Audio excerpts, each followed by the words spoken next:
পরিবারের আর্থিক অনটন নিত্যসঙ্গী।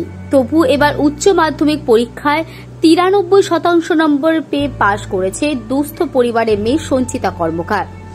নবম শ্রেণীতে পড়ার সময় মৃত্যু হয় বাবার। তারপর সংসারের হাল ধরে মা।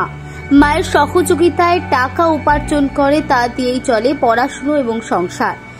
সেই পরিবারের মেয়ে কাটোয়া 2 নম্বর ব্লকের শ্রীবাটি অঞ্চলের মূল গ্রামের সঞ্চিতা কর্মকার।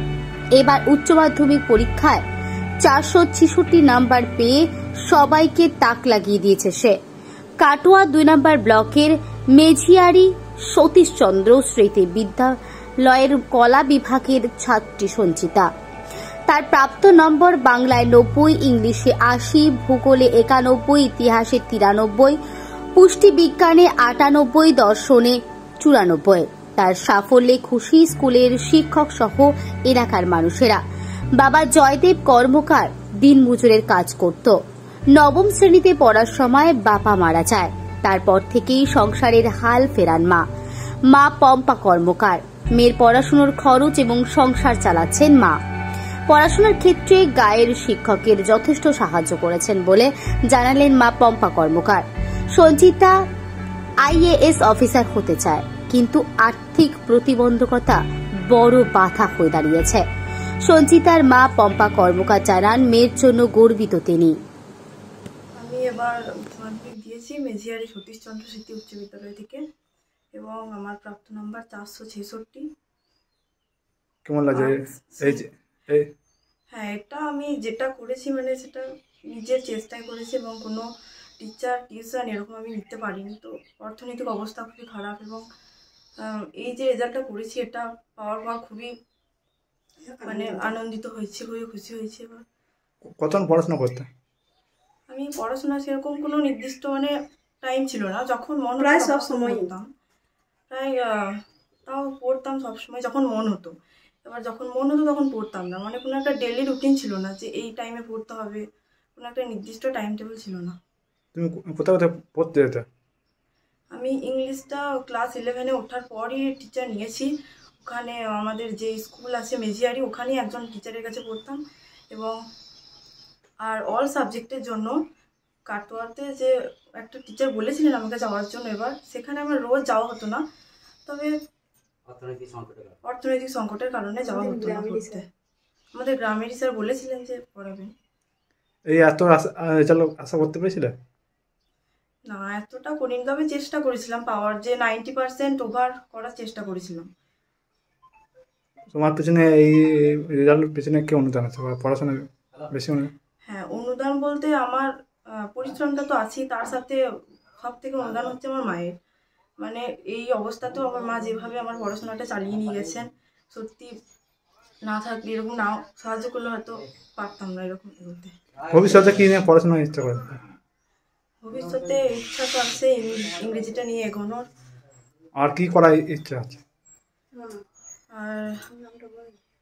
আর কি করার ইচ্ছা আছে, মানে পেশায় বা কিছু করার ইচ্ছা আছে? হ্যাঁ, কিছু একটা করার ইচ্ছা আছে, তবে ভাবছি যে মানে ইচ্ছাটা খুব একটা বড় হলেও সেটা ইচ্ছা আছে, IAS হওয়ার ইচ্ছা আছে, তবে চেষ্টা করব কি হয় না। অর্থনৈতিক সংকটের কারণে জানি না কতদিন কি এগোতে পারবো। তোমার নাম? নাম সঞ্চিতা কর্মকার, বাড়ি? মূলগ্রাম। বোধ হচ্ছিল যে 90%-এর উপর ছাড়িয়েই যাবে, কিন্তু আমরা এটাই জানতাম যে এরকম পরিশ্রমের জন্য এটা সম্ভব হয়েছে। আমি সেটা ভাবতাম, আমি ওকে বকতাম, মানে রাত্রির প্রায় 2টোর সময় 2:30টার সময় একবার যখন মানে ঘুম আসতো তখন ঘুমাতে যেত। তাছাড়া প্রায় রাত জাগতো। ক্লাস 12-এ ওঠার পর থেকেই কন্টিনিউ রাত জাগা এবং বইয়ের দিকে সব সময় প্রায় খাবার টাইমে শুধু হতো। আমি বকতাম, অত মানে শরীর অসুস্থ হবে বলে আমিও বকতাম, কিন্তু কথা না শুনেই ও প্রায় বই নিয়েই পড়ে থাকতো, বসে থাকতো।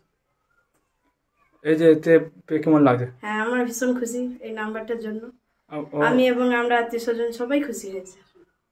বা আমরা মেয়ের পেছনে বা পড়ার পেছনে কেউ সাহায্য বা হাত বাড়িতে সাহায্য কেউ কিছু মানে স্কলারশিপ একটা পায়, স্বামী বিবেকানন্দ স্কলারশিপ, ওই থেকে মানে আমার কিছু তো সাহায্য, আর তো কোনো কিছু নেই। শুধু আমার বাবা আমার বাবা ওখান থেকে কিছু কিছু সাহায্য করে কোনো রকমের সংসারটা চালানো হয়, ওই থেকেই ম্যানেজ করতে হয় কষ্ট করে, খুবই কষ্ট করে। আর বা পড়াশোনার ক্ষেত্রে বা প্রথম জায়গায় কেউ একটু উৎসাহ জাগিয়েছিল কেমন?